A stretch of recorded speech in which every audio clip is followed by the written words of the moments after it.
नमस्कार प्यारे साथियों, आप सभी का पुनः स्वागत है अपने YouTube चैनल उत्तराखंड टीचिंग परीक्षा की क्लास में। जुड़ जाइए, एक सकारात्मक ऊर्जा के साथ कॉपी कलम उठाना है और मेरे साथ आपको नोट्स बनाते हुए चलना है।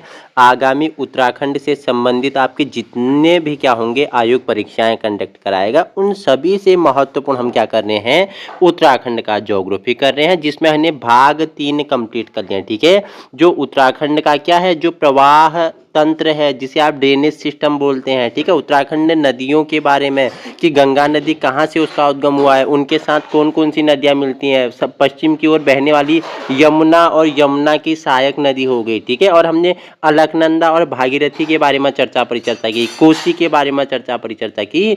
तो आज हम चर्चा परिचर्चा करेंगे जो क्या है, उत्तराखंड में जो सबसे पूर्वी नदी तंत्र है। ठीक है, पूर्वी नदी तंत्र है, उसके बारे में जो काली नदी तंत्र है उसके बारे में चर्चा परिचर्चा करेंगे। इससे पहले हमने 3 भाग पहला हमने यमुना टॉन्स प्रवाह प्रणाली के बारे में परिचर्चा की। भाग दूसरा हमने अलकनंदा और भागीरथी प्रवाह तंत्र के बारे में चर्चा की, और भाग थर्ड में हमने गंगा प्रवाह तंत्र के बारे में चर्चा परिचर्चा की। आज हम भाग चौथा करेंगे और ये इसी वीडियो के साथ क्या हो जाएगा, हमारा जो उत्तराखंड का अपवाह तंत्र है वो क्या हो जाएगा, वो समाप्त हो जाएगा। तो आइए जुड़ जाइए, वीडियो पसंद आए तो उन लोगों तक पहुंचाने की कोशिश करनी है जहां संसाधनों के अभाव है। बाकी आप इस वीडियो की पीडीएफ पाने के लिए यूके टीचिंग परीक्षा के टेलीग्राम ग्रुप को क्या कर सकते हो, ज्वाइन कर सकते हो। तो आज हम करेंगे जो उत्तराखंड का सबसे पूर्वी नदी तंत्र है या पूर्वी प्रवाह तंत्र है, काली प्रवाह तंत्र या शारदा नदी तंत्र के बारे में चर्चा परिचर्चा करेंगे। तो आइए देखो, सबसे पूर्वी नदी तंत्र है, हमने आपको बताया जो काली है, जिसे आप शारदा तंत्र बोलते हो, शारदा प्रवाह प्रणाली बोलते हो, ये सबसे क्या है, पूर्वी नदी तंत्र है। ठीक है, कहाँ से इसका उद्गम होता है, आइए जानते हैं। जो काली नदी है, काली नदी का उद्गम स्थल कहाँ से है, कहाँ से जन्म होती है और कहाँ से ये राज्य में बाहर हो जाती है। तो पिथौरागढ़ के सुदूर उत्तर तिब्बत बॉर्डर के पास। ठीक है, पिथौरागढ़ आपको पता है तिब्बत से, नेपाल से क्या करता है, अंतर्राष्ट्रीय सीमा साझा करता है। तो ठीक है, तो पिथौरागढ़ के सुदूर उत्तर तिब्बत बॉर्डर के पास स्थित, ठीक है, जैक्सर श्रेणी। ठीक है, जैक्सर श्रेणी के पूर्वी ढाल पर स्थित लिपुलेख के पास काला पानी तथा कुटियांगटी नामक शीर्ष जल नलिकाओं के परस्पर मिलने से इसका क्या होता है सर, उद्गम होता है। सर आपको पता चल गया जो काली या शारदा प्रवाह तंत्र है सबसे पूर्वी नदी तंत्र है। ठीक है, पिथौरागढ़ के सुदूर उत्तर तिब्बत बॉर्डर के पास, कहाँ, जैक्सर श्रेणी के पूर्वी ढाल में स्थित लिपुलेख दर्रा है। ठीक है, लिपुलेख दर्रे में क्या, काला पानी तथा कुटियांगटी नामक शीर्ष नलिकाओं के परस्पर मिलने से काली नदी का क्या होता है, उद्गम होता है। ठीक है, स्थानीय भाषा में से काला पानी गाड़ या काली गंगा कहते हैं। ठीक है, जो वहाँ के लोग हैं, स्थानीय लोग हैं, तो स्थानीय लोग इसे क्या बोलते हैं, काला पानी गाड़ या काली गंगा कहते हैं। ठीक है, स्कंद पुराण में से श्यामा नदी, ठीक है, श्यामा नदी, और इसके जल को क्या कहा गया है, इसके जल को पवित्र नहीं कहा गया है। स्कंद पुराण की बात करूं तो हमने जब उत्तराखंड का इतिहास पढ़ा था, हमने आपको स्कंद पुराण में बताया था, केदारखंड बताया था, मानसखंड बताया था। ठीक है, तो हमने वहाँ चर्चा परिचर्चा की थी। तो स्कंद पुराण में जो श्यामा नदी है, जिसे आज आप काली नदी के नाम से जानते हैं, शारदा नदी के नाम से जानते हैं, उसे स्कंद पुराण में श्यामा नदी कहा गया है। इसके जल को पवित्र नहीं कहा गया है। जैसे आप गंगा के जल को पवित्र कहते हैं, तो इसके जो आपका काली नदी है, इसके जल को क्या पवित्र नहीं कहा गया है। ये प्रमाण कहां से प्राप्त होता है सर, स्कंद पुराण में प्राप्त होता है। ठीक है, यह नदी काकागिरी पर्वत के समानांतर तथा भारत नेपाल का बॉर्डर बनाते हुए बहती है। ठीक है, आपसे पूछेगा कि निम्नलिखित में से वह कौन सी नदी है जो काकागिरी पर्वत के समानांतर तथा भारत नेपाल का बॉर्डर बनाते हुए बहती है, तो आपने बोला सर काली नदी। ठीक है, पिथौरागढ़ के बाद यह चंपावत में प्रवेश करती है।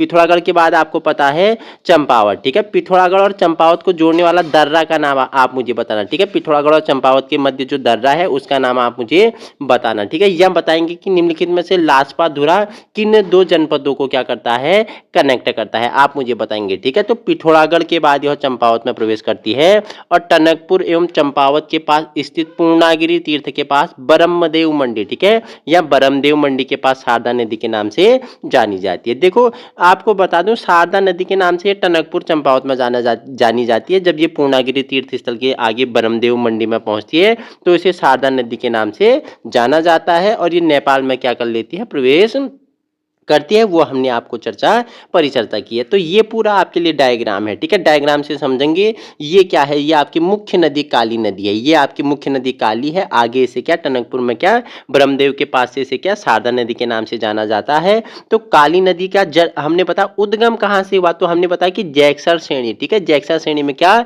लिपुलेख के पास से काला पानी या ब्यास नामक स्थान से इसका क्या होता है, काली नदी का उद्गम होता है। कहां से, ये दो नलिकाओं के मिलने से बना था, हमने बताया कुटी और यांगटी उपतंत्र से, ठीक है। उसमें देखो तीन नदियां मिलती हैं, जो कुटी यांगटी उपतंत्र है उसमें भी तीन छोटी छोटी क्या नलिकाएं मिलती हैं, जिसमें क्या संगम चुमना हो गया, निरकुट गाढ़ हो गया, ठीक है, और एक आपका थुमका हो गया है। ये तीन क्या कुटी यांगटी जल लेके किसमें, काली नदी में मिलती हैं, जहां से इसका क्या होता है सर, उद्गम होता है, ठीक है। और बहते बहते सबसे पहले इसमें क्या खेला के पास इसमें पूर्वी धौली गंगा मिलती है।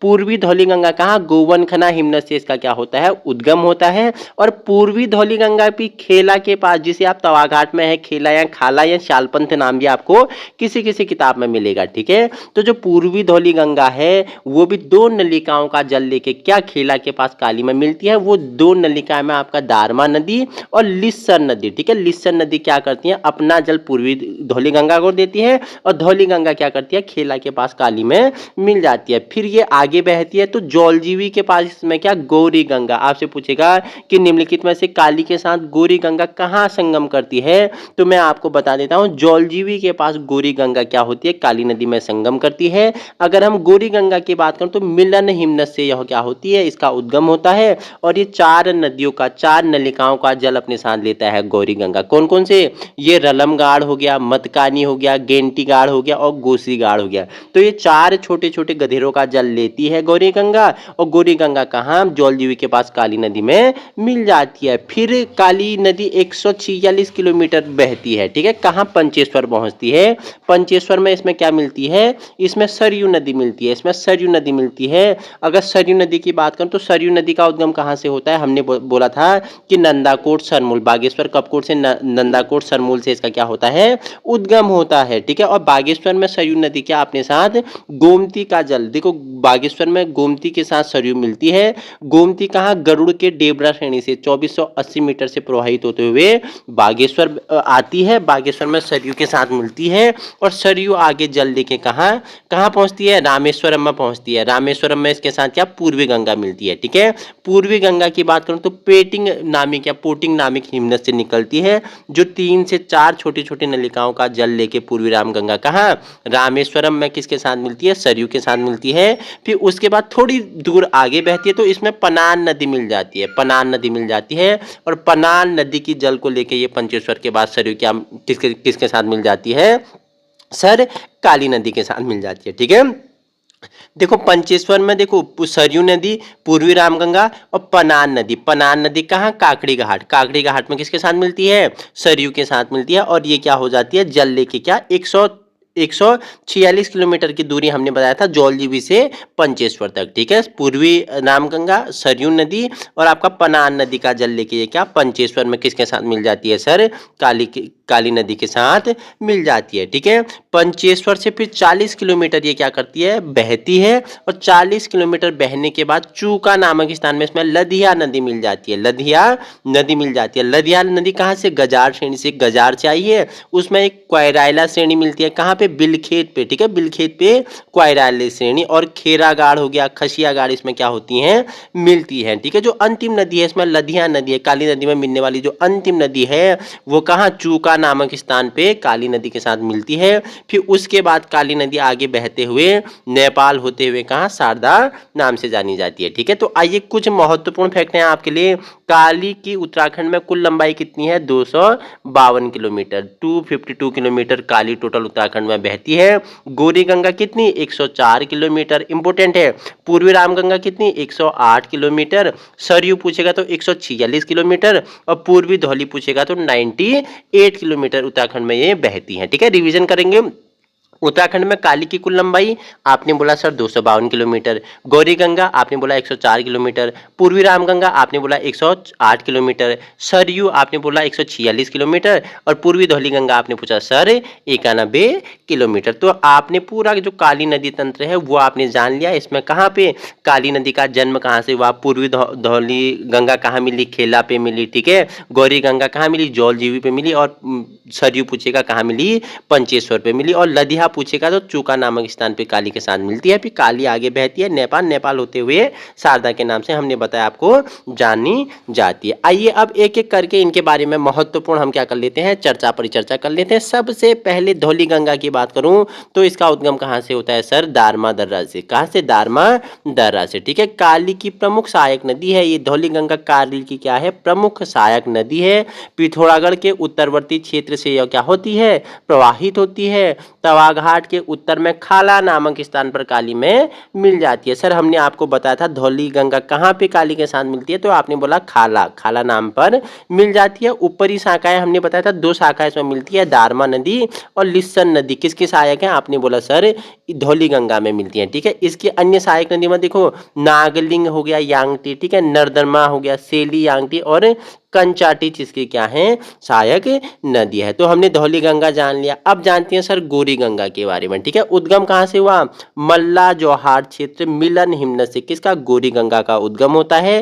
काली की सबसे लंबी सहायक नदी, सर आपसे पूछेगा निम्नलिखित में से कौन सी नदी काली की सबसे लंबी सहायक नदी है, आपने बोला क्या सर, गौरी गंगा। गौरी गंगा 2 शाखाओं से मिलकर बनी है, एक आपका गौरी गंगा, एक आपका शून्य कल्पा या रालम बोलते हैं। 2 शाखाएं हैं गौरी गंगा और शून्य कल्पा या रालम, जो 2 शाखाएं मिलती है ये गौरी गंगा का निर्माण करती है, जो मल्ला जौहार क्षेत्र के मिलन हिमनद से बहती है, जन्म होता है और काली की सबसे लंबी ये सहायक नदी है, ठीक है। काली से संगम कहाँ पे करती है, हमने बोला सर जौलजीबी नामक स्थान पे गौरी गंगा काली के साथ क्या करती है, संगम करती है। और मुख्य सहायक नदी में हमने आपको बताया था रलमगाड़ हो गया, मतकानी हो गया, रोंटीगाड़ हो गया, कोसीगाड़ आदि इसकी क्या है, गौरी गंगा की सहायक नदी है, ठीक है। सर अब नेक्स्ट आपके लिए बहुत ही महत्वपूर्ण है सरयू या सरजू नाम, ठीक है, सरयू या सरजू नदी। तो बागेश्वर जनपद के कपकोट तहसील के उत्तर पूर्व में, ठीक है, सामा नामक स्थान से निकलती है, ठीक है। कहां से उठाया, डॉक्टर S.C. खरकवाल जी बोलते हैं कि जो सरयू नदी का उद्गम स्थल है बागेश्वर जनपद के कपकोट तहसील के उत्तर पूर्व, कहाँ, सामा नामक, कपकोट सामा नामक स्थान से निकलती है। लेकिन जो परीक्षावाणी है, परीक्षावाणी केशरी नंदन त्रिपाठी, उन्होंने बोला कि बागेश्वर के दक्षिण पूर्व में स्थित सरमूल या झुंडी नामक स्थान से किसका, सरयू नदी का क्या होता है, उद्गम स्थल होता है, ठीक है।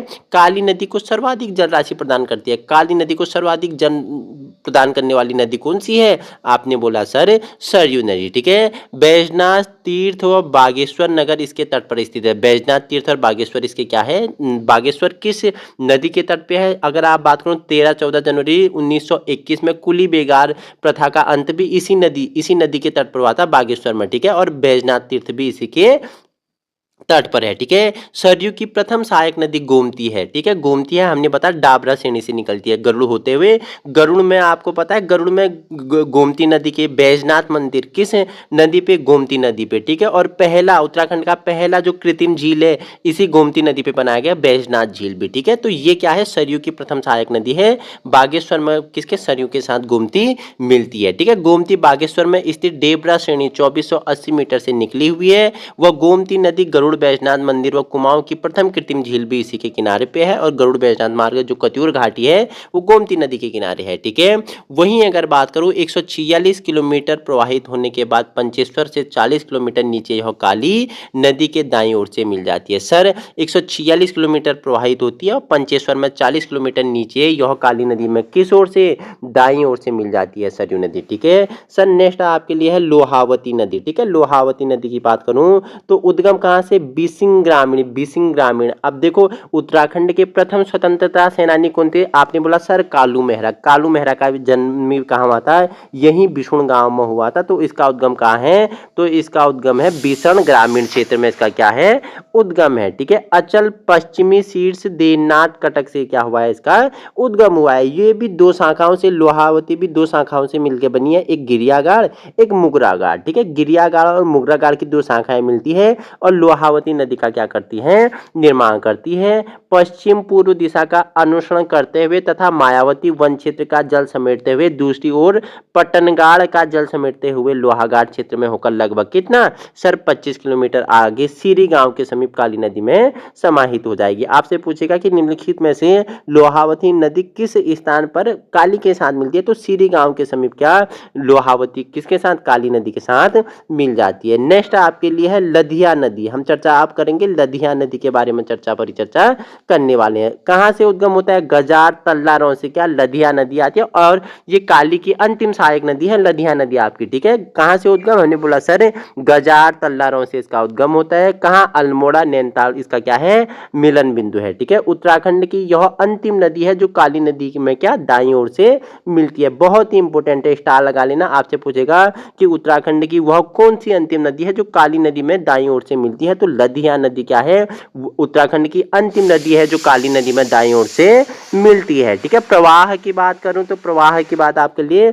दक्षिण पूर्व दिशावत में चौभैंसी, तल्लीरों, ठीक है, पालबेलोन तथा तल्लादेश होते हुए चूका के समीप काली नदी में मिल जाती है। लधिया किस स्थान पे, तो चूका नामक स्थान पे क्या मिलती है, काली में मिल जाती है। और क्वेराला गाड़ इसकी महत्वपूर्ण शाखा है। क्वेरेला गाड़ किसकी, आपसे पूछेगा निम्नलिखित में से क्वेरेला गाड़ किसकी महत्वपूर्ण शाखा है, आपने बोला सर लधिया नदी की। ठीक है, बिलखेत के पास लधिया नदी में यह मिल जाती है। क्वेरेला कहाँ मिलती है, बिलखेत के पास लधिया नदी में मिल जाती है। इस भाग में शिवालिक की पहाड़ियों का जल संग्रह सीरी नामक नदी में होता है जो अपनी छोटी छोटी नदिकाओं नौलागाड़, धारापानी गाड़, भवाली गाड़, ठीक है, चामी आदि का जल दक्षिण में पाद प्रदेश के सहारे प्रवाहित होने वाली किरोड़ा नदी में मिल जाती है तथा अंततः किरोड़ा नदी टनकपुर के समीप काली नदी में मिल जाती है। ठीक है, किरोड़ा नदी कहां, टनकपुर के समीप कहां, किसमें मिल जाती है, काली नदी में मिल जाती है। अब कुछ प्रमुख क्या है, नदी बेसिन क्षेत्र है, इंपोर्टेंट है, जान लेते हैं कि कौन सा नदी का कितना क्या है बेसिन क्षेत्र है। सबसे पहले अगर हम काली की बात करें, सबसे ज्यादा इसका बेसिन क्षेत्र है 11,467 वर्ग किलोमीटर। सर्वाधिक अगर पूछेगा उत्तराखंड में सर्वाधिक नदी बेसिन क्षेत्र किस नदी का है, तो काली नदी का है। ठीक है, हमने काली नदी के बारे में पूरा जान लिया, जितना महत्वपूर्ण आपका होगा। 11,467 वर्ग किलोमीटर इसका क्या है, काली नदी या शारदा नदी का बेसिन क्षेत्र है। उसके बाद अलकनंदा का कितना है, 10,951 वर्ग किलोमीटर इसका क्या है, बेसिन क्षेत्र है। भागीरथी का पूछेगा 7,880 वर्ग किलोमीटर। कोसी का 6,753 वर्ग किलोमीटर। रामगंगा का पूछेगा 6,205 वर्ग किलोमीटर। यमुना का पूछेगा 2,404 वर्ग किलोमीटर। टोंस का पूछेगा, यमुना की ही प्रमुख सहायक नदी क्या है, टोंस है, टोंस का 2390 वर्ग किलोमीटर। नयार नदी, हमने पूर्वी नयार और पश्चिमी नयार पढ़ा था जब हम गंगा प्रवाह प्रणाली हमने चर्चा परिचर्चा की, तो नयार नदी का क्या 1921 वर्ग किलोमीटर क्या है, बेसिन क्षेत्र। सर्वाधिक पूछेगा तो आपने बोला सर किसकी है, काली नदी की है, शारदा नदी की है, कितना है 11,667 वर्ग किलोमीटर। और सबसे कम पूछेगा नयार नदी की है 1921 वर्ग किलोमीटर। तो सर हमने चर्चा परिचर्चा कर लिया। उत्तराखंड का जो ड्रेनेज सिस्टम था हमने उसको 4 भागों में किया। पहला भाग आपका क्या, यमुना टोंस प्रवाह प्रणाली। दूसरा हमने जाना भागीरथी अलकनंदा प्रवाह प्रणाली।